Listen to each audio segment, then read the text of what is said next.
കളറായിട്ട് കിട്ടും. നല്ല നീറ്റായിട്ട്. ഈ ഫ്രിൽസ് ഒക്കെ കളർ ചെയ്യുമ്പോൾ എപ്പോഴും നല്ല കട്ടിയിൽ വേണം കളർ ചെയ്യാൻ. തിന്നായിട്ട് ലൈൻ കൊടുക്കുക, ഹംസ് കൊടുക്കുക.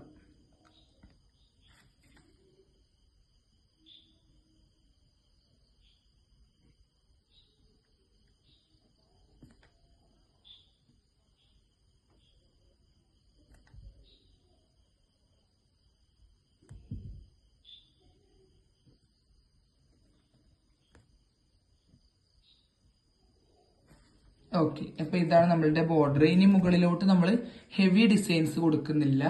ഇവിടെ വേണമെങ്കിൽ നമുക്ക് ഡോട്ട് ഇട്ട് നിർത്താം, അതല്ലെങ്കിൽ ഇങ്ങനെ വൈൻസ് മാത്രം ഇങ്ങനെ ചെരിഞ്ഞിട്ട് കൊടുക്കാം കേട്ടോ. അപ്പൊ ഞാനിങ്ങനെ വൈൻസിനെ ഇങ്ങനെ ചെരിച്ചിട്ട് നല്ല ബോൾഡായിട്ടുള്ള വൈൻസുകൾ വരച്ചു കൊടുക്കുകയാണ്. അപ്പൊ നമുക്ക് ആ ഒരു മുകൾ ഭാഗം അത്ര സിമ്പിൾ ആയിട്ട് കിട്ടൂല, എന്നാൽ അത്യാവശ്യം സിമ്പിൾ ആക്കുകയും ചെയ്യാം. അവിടെ ഫ്ലവറിന്റെ ആവശ്യമില്ല. അതുകൊണ്ടാണ് ഒരു സൈഡിൽ നമ്മൾ ഇങ്ങനെ സിമ്പിൾ ആക്കുന്നത്. അതെപ്പോഴും മുകൾ ഭാഗമാണ് നല്ലത്. അടിയിലോട്ട് ഇങ്ങനെ തൂങ്ങിക്കിടക്കുന്നത് കൊണ്ട് തന്നെ എപ്പോഴും ഇങ്ങനെ ഫ്ലവറും ആ ഒരു വൈൻസും എല്ലാം കൂടെ മിക്സ്ഡ് ആക്കി വരക്കുന്നതായിരിക്കും നല്ലത് കേട്ടോ. ഓക്കെ, അപ്പൊ നമ്മൾ സ്റ്റാർട്ടപ്പ് ആയിട്ട് വരുന്ന ബോർഡർ ഇവിടെ കൊടുത്തു വാച്ച് കെട്ടുന്ന ഒരു ഏരിയയിൽ ഇനി നമ്മൾ കൈയിന്റെ ഉള്ളിലോട്ട് വരികയാണ് കേട്ടോ. കണ്ടോ, ബോർഡർ ഇവിടെ കൈപ്പത്തി. കൈയിന്റെ ഉള്ളിലോട്ട് വരുമ്പോൾ കറക്റ്റ് സെന്റർ നോക്കിയിട്ട് ഒരു സർക്കിൾ വരക്കണം. അത്യാവശ്യം വലുപ്പത്തിലുള്ള ഒരു സർക്കിൾ വരക്കുക. ഇതിനെ നല്ല പോലെ കളർ ചെയ്യുക. തിക്കാക്കിയിട്ട് ഇങ്ങനെ കണ്ടോ, നല്ലോണം പ്രഷർ ചെയ്ത് ഇങ്ങനെ റൗണ്ടാക്കി കൊണ്ടുവന്ന് കളർ ചെയ്യാണ്. തിന്നായിട്ട് ലൈൻ കൊടുക്കുക, ഹംസ് കൊടുക്കുക. കറക്റ്റ് സെന്ററിലാണ് കേട്ടോ ഇത് ചെയ്യുന്നത്. അപ്പൊ ഞാൻ പറഞ്ഞിട്ടുണ്ടായിരുന്നു റൗണ്ട് മോഡലിലാണ് വരുന്നത്. അതിലോട്ട് മാച്ച് ആക്കിയിട്ട് നമ്മൾ ബോർഡർ അല്ലേ കൊടുത്തിട്ടുള്ളൂ. ഇനിയാണ് റൗണ്ട് വരുന്നത്. ചുറ്റിലും ഹംസ് ഇങ്ങനെ റൗണ്ടാക്കി കൊടുക്കണം. അപ്പൊ എപ്പോഴും നമ്മളുടെ ഒരു ബോർഡറും മണ്ടാലയും ഫിംഗറൊക്കെ നല്ല മാച്ചിങ് ഉണ്ടാവണം. നമ്മൾ കൊടുത്തിട്ടുള്ള ആ ഒരു ബോർഡറിനനുസരിച്ചായിരിക്കണം ഈ ഒരു റൗണ്ട് ടൈപ്പ് വരേണ്ടത്. അപ്പൊ നമ്മൾ ഇതൊക്കെ ഏകദേശം ഒരുപോലെ ആക്കി. ഇനി നമുക്ക് മാച്ചിങ് ആവണമെങ്കിൽ അതിൽ നമ്മൾ ഫ്രിൽസ് കൊടുത്തിട്ടുണ്ട്. അപ്പൊ ഇതിന് ചുറ്റിലും നമ്മൾ നീറ്റ് ആയിട്ടുള്ള ഒരേ ലെവലിൽ വരുന്ന ഫ്രിൽസ് കൊടുക്കണം.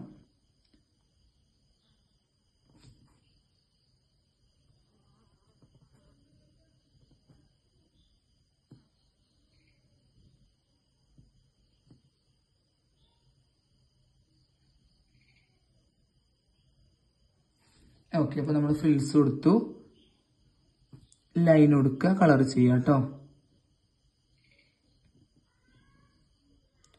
കളർ ചെയ്യുന്ന ഒരു സ്പേസ് ഇതിനേക്കാൾ വേണ്ട, ഓവർ ആയിട്ടുള്ളൊരു ബ്ലാക്കിഷ് കളർ കിട്ടും. അപ്പൊ ഇത്ര മതി കേട്ടോ. നല്ല പോലെ പ്രഷർ ചെയ്ത് കളർ കൊടുക്കുക.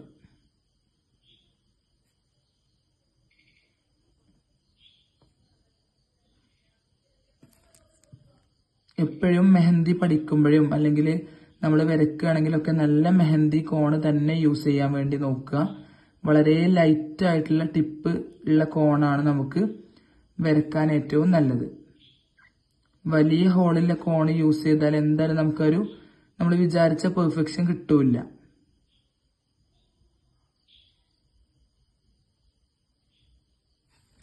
ഓക്കെ, ഇതേപോലെ കളർ കൊടുത്തു. ഇനി തിന്നായിട്ട് ലൈൻ കൊടുക്കുക, ഹംസ് കൊടുക്കുക കേട്ടോ.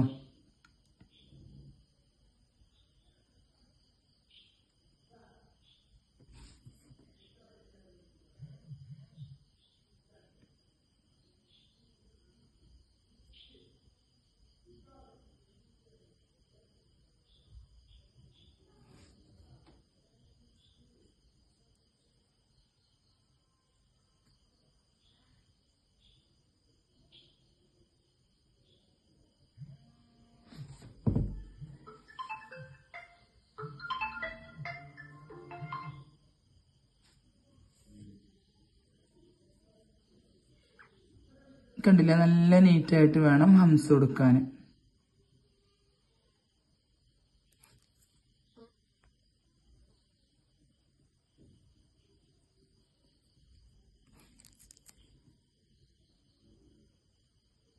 ഇങ്ങനെ റൗണ്ട് ടൈപ്പൊക്കെ നമ്മൾ ചെയ്യുമ്പോൾ ഈ രീതിയിൽ ഇങ്ങനെ മുറിച്ച് മുറിച്ച് നമുക്ക് കൊടുത്താൽ മതി. ഹംസ് വരക്കുമ്പോൾ ഒറ്റ രീതിയിൽ തന്നെ വിടാണ്ട് ചെയ്യാൻ വേണ്ടി പറ്റൂലല്ലോ. അപ്പൊ ഹാഫ് ആക്കിയിട്ടോ അല്ലെങ്കിൽ മുറിച്ച് മുറിച്ച് ചെയ്താൽ മതി. ഓക്കെ, ഇനി നമ്മൾ ഇതിലോട്ട് മാച്ച് ആക്കിയിട്ട് എന്താ കൊടുക്കുന്നത്? ഫ്ലവേഴ്സ് വേണമല്ലോ. ഇങ്ങനെ മാത്രം ഇടാൻ വേണ്ടി പറ്റൂല.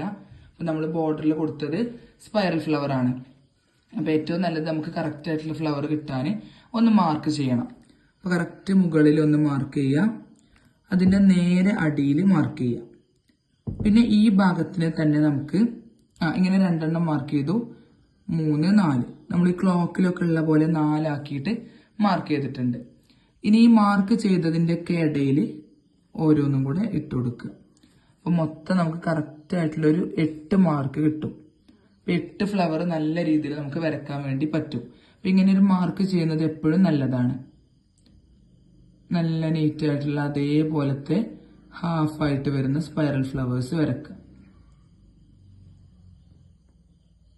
ആ സെയിം സൈസിലുള്ളത് കേട്ടോ.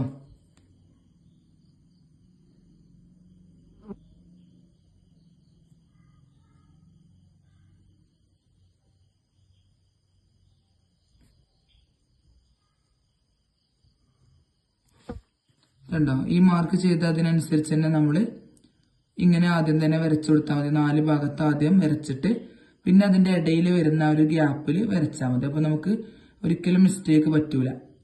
നമ്മൾ ആദ്യമൊക്കെ വരച്ചിട്ടുണ്ടായിരുന്നത് മാർക്കിംഗ് ഒന്നും ഇല്ലാതെ ആയിരിക്കും. അപ്പൊ എന്തായാലും ഒരു ഫ്ലവർ ഒരു സൈഡിലോട്ട് എന്ന പോലെ നീങ്ങിയിട്ട് പോവേ അല്ലെങ്കിൽ ഒന്നിന് സ്പേസ് ഇല്ലാതിരിക്കേ അങ്ങനത്തെ ഒക്കെ ഒരു ഇഷ്യൂസ് വരും. പക്ഷെ ഇതാവുമ്പോൾ ആ ഒരു ഇഷ്യൂ ഒന്നും വരൂല. മെഹന്തിയിൽ മാർക്കിംഗ് വളരെ ഇമ്പോർട്ടന്റ് ആണ്.